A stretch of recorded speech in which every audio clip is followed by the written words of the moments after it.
রামপুরহাটে মঙ্গলবার জনসভার পর সোজা সোনালী খাতুনের সঙ্গে দেখা করতে হাসপাতালে পৌঁছে গেলেন অভিষেক বন্দ্যোপাধ্যায়। সোনালীর অনুরোধে অভিষেক তার সদ্যজাত পুত্রের নাম রাখলেন আপন। হাসপাতাল থেকে বেরিয়ে অভিষেক বলেন, 2002 সাল থেকে ভোটার তালিকায় নাম থাকা সত্ত্বেও এদের জোর করে বাংলাদেশি তকমা দেওয়া হয়েছে। সোনালীর এই চরম দুর্দশার জন্য বিজেপিকে দায়ী করে হুঁশিয়ারি দেন তিনি। বলেন, সোনালীর চোখের জলের দাম বিজেপিকে চোকাতে হবে। তথাকথিত বহিরাগত তকমা মুছে দিয়ে এরা যে আমাদেরই লোক তা বোঝাতে শিশুটির নাম আপন রাখলেন বলে জানান অভিষেক। আমার সোনালীর সাথে ফিরে আসার পর দেখা করার কথা ছিল, যেহেতু একটা শারীরিক সমস্যা ছিল সেই জন্য আমি বলেছিলাম যে দরকার হলে আমি যাব, তুমি কষ্ট করে ট্রেনে বা বাসে এসো না। তো যাই হোক, আমার আজকে পূর্ব নির্ধারিত কর্মসূচি ছিল এবং ও গত পরশুদিন খুব সম্ভবত অ্যাডমিট হয়ে কালকে বাচ্চাটা জন্ম হয়েছে। সোনাক্ষী, মশলা কোথায়?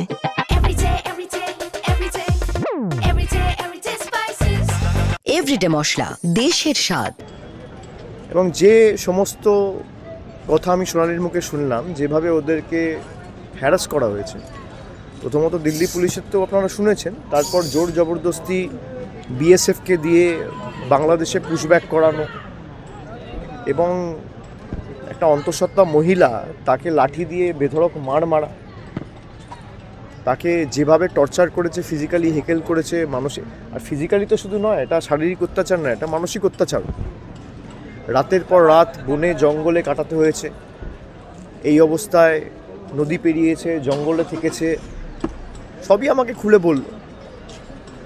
এবং পরবর্তীকালে তারা ঢাকায় গিয়ে পৌঁছেছিল, সেখানে আবার বাংলাদেশ পুলিশ অ্যারেস্ট করেছিল, বাংলাদেশের জেলে তারা মাসের পর মাস কাটিয়েছে।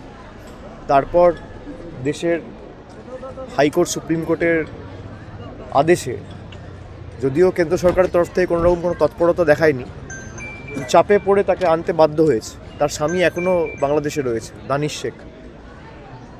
যেভাবে যে কষ্টের মধ্যে দিয়ে গত 7-8 মাস সে কাটিয়েছে, আমি মনে করি এটা প্রথমত এটা চিন্তা করাই খুব কষ্টের।